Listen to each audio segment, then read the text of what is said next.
রাজধানীর খামারবাড়িতে দেশ গড়ার পরিকল্পনা শীর্ষক আলোচনা সভায় ভার্চুয়ালি যুক্ত হয়ে বক্তব্য রাখছেন বিএনপির ভারপ্রাপ্ত চেয়ারম্যান তারেক রহমান। সরাসরি চলে যাচ্ছে সেখানে।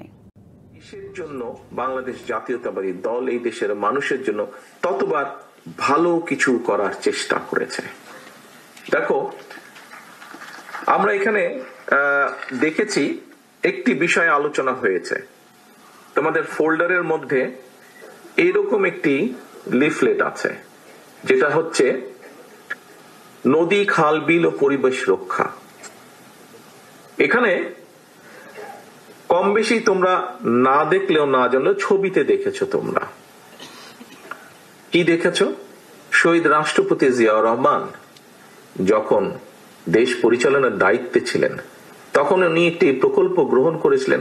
তখন এ নিয়ে অনেকে অনেক কথা বলেছিল। কি ছিল প্রকল্পটি? খাল খনন প্রকল্প। কিছুই না, খাল কাটো, খাল কাটতে হবে। এই খাল কাটা, এটা তো জানো, তোমরা জানো না? এই বিষয়টা তো জানো। আমরা সিদ্ধান্ত নিয়েছি আগামী নির্বাচনে বাংলাদেশের মানুষ বিএনপিকে আবার দেশ পরিচালনা, ইনশাআল্লাহ দেশ পরিচালনার সুযোগ দিলে আমরা এই খাল খননটি কাজ আবার শুরু করব। এটি আলোচনা হয়ে গেছে, এটি যে উপস্থাপন করেছে এটি আলোচনা হয়ে গেছে। এখন কেন করব? অনেকগুলো কারণ আছে। আমরা কি দেখেছি? শহীদ রাষ্ট্রপতি জিয়াউর রহমান যখন খাল খনন করেছিলেন, খাল খনন করার মাধ্যমে উনি একদিকে যেরকম বন্যাকে নিয়ন্ত্রণ করেছিলেন, আরেকদিকে ঠিক একইভাবে ফসলের সেচ ব্যবস্থার উন্নতি ঘটিয়েছিলেন। তার ফলে যেটা হয়েছিল, বাংলাদেশের যেখানে একটি ফসল হতো সেখানে দুটি ফসল হওয়া হলো, শুধু পানি সরবরাহ ঠিকভাবে পাওয়ার জন্য, সেচ সুবিধার জন্য। যেখানে দুটি হতো সেখানে তিনটি ফসল হওয়া ধরলো, শুধু সেচ সুবিধা পাওয়ার জন্য। এই বাংলাদেশ যেখানে দুর্ভিক্ষ হয়েছিল কয়েক বছর আগে শহীদ রাষ্ট্রপতি জিয়াউর রহমানের সময়, সেখানে খাদ্যে স্বয়ংসম্পূর্ণতা হলো, অল্প পরিমাণ হলেও আমরা বিদেশে খাদ্য রপ্তানি করতে সক্ষম হয়েছিলাম। প্রিয় ভাই বোনেরা, বললে অনেক বলা যায়, আমি অল্প অল্প কয়েকটি তোমাদের সামনে তুলে ধরতে চাই। কেন, কি কারণে। তারপরে যদি আমরা দেখি, নতুন এবং ফিরে আসা গ্রাহকদের জন্য নগদে চলছে ক্যাশব্যাক সহ প্রতিদিন হাজারো উপহার জেতার সুযোগ। হবে আশা আর ফেরা, সারপ্রাইজ সেরা।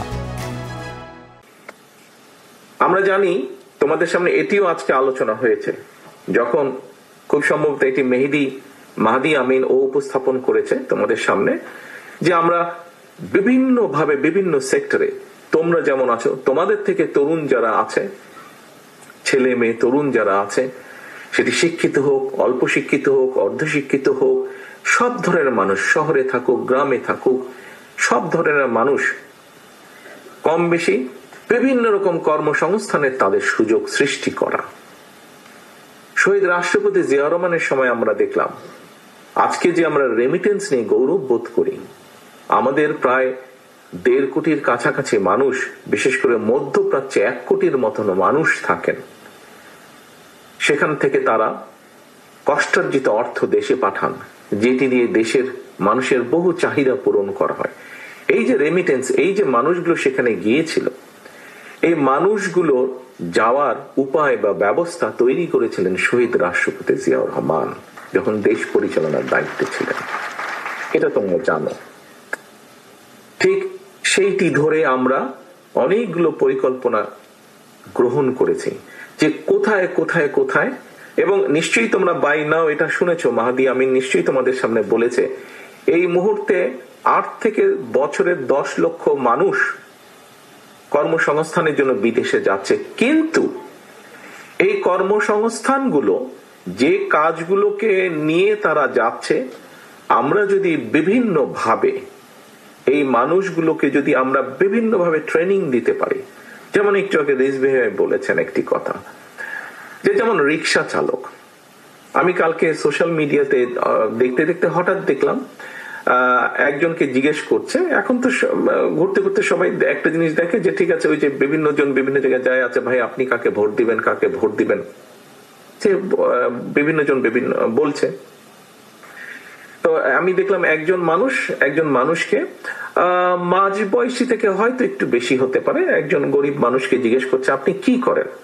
বলে আমি রিক্সা চালাই। কত বছর রিক্সা চালান? 35 বছর রিক্সা চালান। প্রিয় ভাই বোনেরা, রিক্সা চালানোটা কিন্তু খুব একটা কায়িক পরিশ্রম।